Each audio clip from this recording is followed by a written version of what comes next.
महाकुंभ 2025 का पहला शाही स्नान 14 जनवरी को है, लेकिन महाकुंभ का आयोजन 13 जनवरी से ही हो रहा है। ऐसे में लाखों करोड़ों लोग अपनी आस्था की डुबकी लगाने संगम पहुंचेंगे। महाकुंभ 26 फरवरी को अपने अंतिम शाही स्नान के साथ खत्म होगा। ऐसे में लोगों को ये जानना बेहद जरूरी है कि उन्हें स्नान के बाद कहां-कहां के मंदिरों के दर्शन करने बेहद अनिवार्य है, वरना उनकी तीर्थ यात्रा अधूरी मानी जाएगी। आइए जानते हैं वो कौन-कौन से मंदिर हैं। पौराणिक काल से बजरंग बली का नाम चमत्कारों से जुड़ा हुआ है। हमारे देश में हनुमान जी के जगह जगह चमत्कारी मंदिर हैं। इन्हीं में से एक मंदिर है लेटे हुए हनुमान जी। आपने अब तक देश के कोने कोने में हनुमान जी की प्रतिमा खड़ी ही पाई होगी, पर ये इकलौता मंदिर है जहां हनुमान जी लेटे हुए हैं। इस प्रतिमा की लंबाई करीब 20 फीट बताई जाती है। कहा जाता है कि संगम स्नान के बाद इनके दर्शन बेहद अनिवार्य हैं।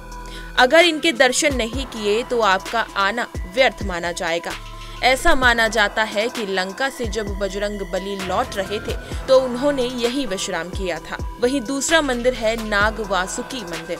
प्रयागराज में संगम तट के उत्तर दिशा में प्राचीन नाग वासुकी विराजमान है। पौराणिक कथाओं की माने तो समुद्र मंथन के बाद देवताओं और असुरों ने नाग वासुकी को सुमेरु पर्वत रस्सी जैसा लपेटा था, जिसके कारण नाग वासुकी घायल हो गए थे और फिर भगवान विष्णु ने उन्हें प्रयागराज में इसी जगह आराम करने के लिए कहा था। इसी वजह से इसे नाग वासुकी मंदिर कहा जाता है। माना जाता है कि प्रयागराज में आने वाले तीर्थ यात्रियों की यात्रा तब तक अधूरी रहती है जब तक इनके दर्शन ना कर ले। तीसरा मंदिर है अलोपी मंदिर। आप तो जानते ही होंगे कि माँ दुर्गा के कई रूप हैं, जिनके दर्शन के लिए शक्तिपीठ मंदिरों में श्रद्धालुओं की भीड़ लगी रहती है। देवी के इन्हीं मंदिरों में एक पीठ संगम नगरी में मौजूद है। यहाँ माँ दुर्गा की मूर्ति रूप में पूजा नहीं होती, बल्कि यहाँ एक चुनरी में लिपटे एक पालनी की पूजा होती है। यहाँ माँ दुर्गा को आलोप शंकरी देवी के रूप में जाना जाता है। कहा जाता है कि माँ सती के दाहिने हाथ का पंजा यहाँ गिरा था, जो विलुप्त हो गया था। इस कारण इस मंदिर का नाम आलोप शंकरी पड़ा। स्नान के बाद यहाँ जाना भी अनिवार्य है। चौथा मंदिर है अक्षयवट मंदिर। प्रयागराज में एक ही काफी पुराना अक्षयवट यानी बरगद का पेड़ मौजूद है, जिसे देखने दूर दराज से लोग आते हैं।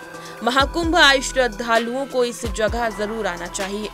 पुराणों की माने तो प्रलय के समय जब पूरी पृथ्वी डूब जाती है तो वट का एक वृक्ष बच जाता है, यही अक्षयवट कहलाता है।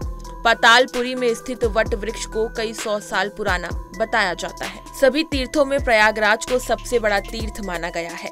ऐसे में 12 वर्ष बाद प्रयागराज में महाकुंभ का आयोजन हो रहा है। यहाँ दूर दूर से लोग महाकुंभ में स्नान करने आते हैं।